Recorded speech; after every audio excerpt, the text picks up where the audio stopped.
Ito po, magandang magandang araw sa inyo at sumayin niyo po ang pagpapala at kapayapaan ah, ng ating dakilang lumikha. Unang-una sa lahat, ah, bibigay lang po ako ng kaunting tips ah, kung paano ang unang-una mong gagawin kung tayo ay halimbawa gusto nating kumuha, babalak tayong kumuha ng lisensya sa pagmamaneho. Ah, lisensya sa pagmamaneho, ano mga steps ang gagawin natin, no? Sa panahon kasi namin, sa panahon namin dati, mabilis lang ang pagkuha ng lisensya. Basta makakuha ka lang ng student permit, then paabutin mo siya ng 3 to 6 months to 1 year. Pwede mo na siyang i-shortcut, pwede mo na siyang uh, i-renew as non-pro o iba nga. Tapos pagkatapos niyan, maghihintay ka na naman ng another 6 months or 1 year bago ka mag professional. So dahil sa panahon namin yon. Pero ngayon kasi mahirap na ngayon ang pagkuha ng lisensya. Kailangan papasa ka sa eksaminasyon ng LTO. Pag hindi ka pumasa, hindi ka rin bibigyan ng lisensya. At halimbawa, nagkaroon ka na ng lisensya, unang-una mong tatandaan bago ka sumampa sa iyong sasakyan, i-check mo muna yung sasakyan para hindi ka magkaroon ng aberya, yung hindi mo inaasahan, no? Um, Checkin mo muna tingnan mo muna yung gulong kung okay, tapos buksan mo yung hood mo, no? Ah, buksan mo yung hood, checkin mo yung i-check mo yung baterya, no? Yung tubig ng sasakyan mo, yung langis, at yung brake fluid.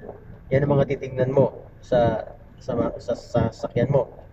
At kung meron kang mga reserba, meron kang pang tools na pangkalas kung sakaling abutan ka ng aberya, na maflatan ka, masabugan ka ng gulong, meron kang pang reserba.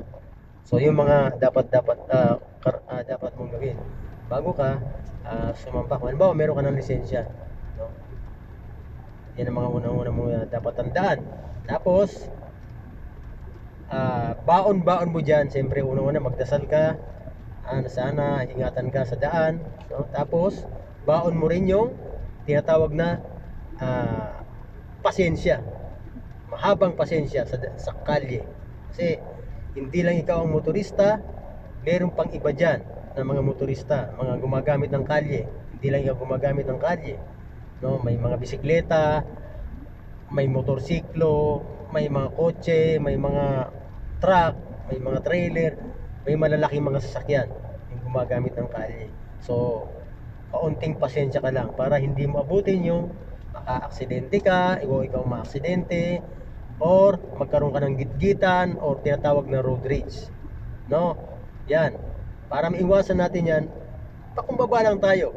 Hindi naman tayo mababawasan ng pagkatao o mababawasan ng pagkalalaki pagka pinasensyahan natin, hanggang hindi ka na hindi ka naman niya inaano, or nagkatingin lang kayo, masama na kaagad yung binusinahan ka.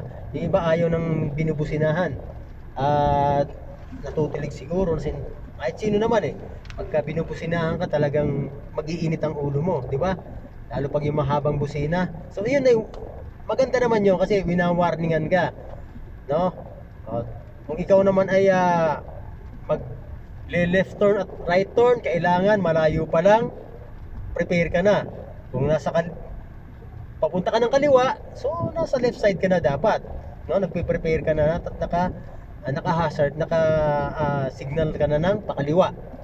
Pag ikaw naman ay papunta ng kanan, so malayo pa lang, tansyahin mo na ikaw ay pupunta ka ng kanan, i-prepare mo ng sarili mo na pupunta ka ng kanan. para hindi ka makaabala sa nasa likod mo o hindi magalit yung nasa likod mo sa'yo. So ganun ang mga tips. At huwag kang singit ng singit. Magantay ka lang na, kasi yung kalye natin sa totoo lang dito sa Pilipinas talagang maliit, no? Yung volume ng sasakyan, lalo na kapag yung tinatawag na rush hour na, naku, talagang diyan nagkakaroon ng traffic. So yung iba pa, pasaway, singit dito, singit doon. Ano lang tayo, sumunod lang tayo dun sa flow ng traffic. Kung ano yung dito ka lang sa isang bahagi nung kalye, at pero malalaman mo naman kapag merong aberya dun sa harapan mo, naka-hazard yung karamihan diyan pagka halimbawa, kaya nagkakaroon ng traffic, minsan hindi na alam ano yung nandun nakahinto.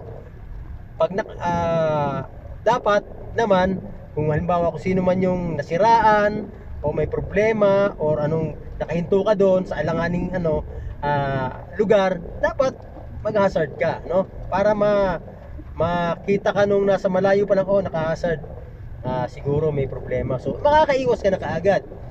Iiwas ka na kaagad.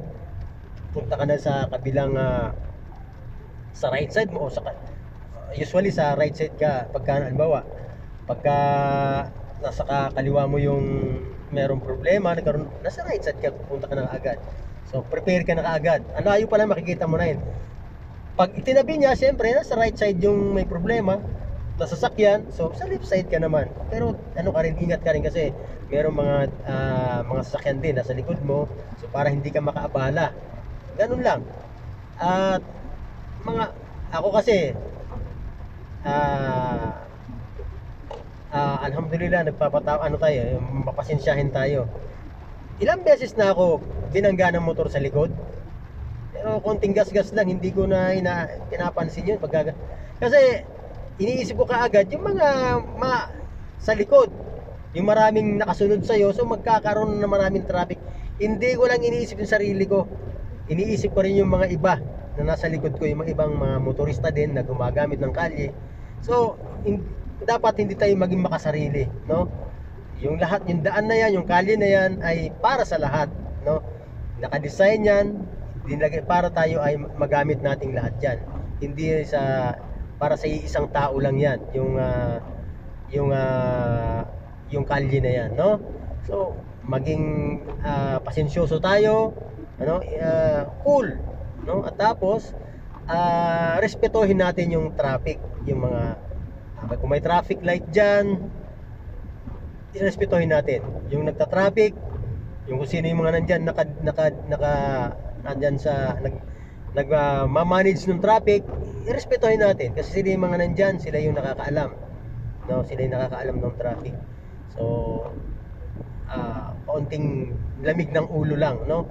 So yun lang muna mga guys, ngayong araw na to, at abangan sa mga susunod, meron pa tayong mga tips patungkol sa pagmamaneho, no? Para hindi makaiwas tayo sa mga aberya at mga tinatawag na road rage, no? Yun lang muna, at magandang umaga sa inyo, magandang araw, magandang hapon, magandang gabi, at sumainyo ang pagpapala at kapayapaan ng ating dakilang lumikha.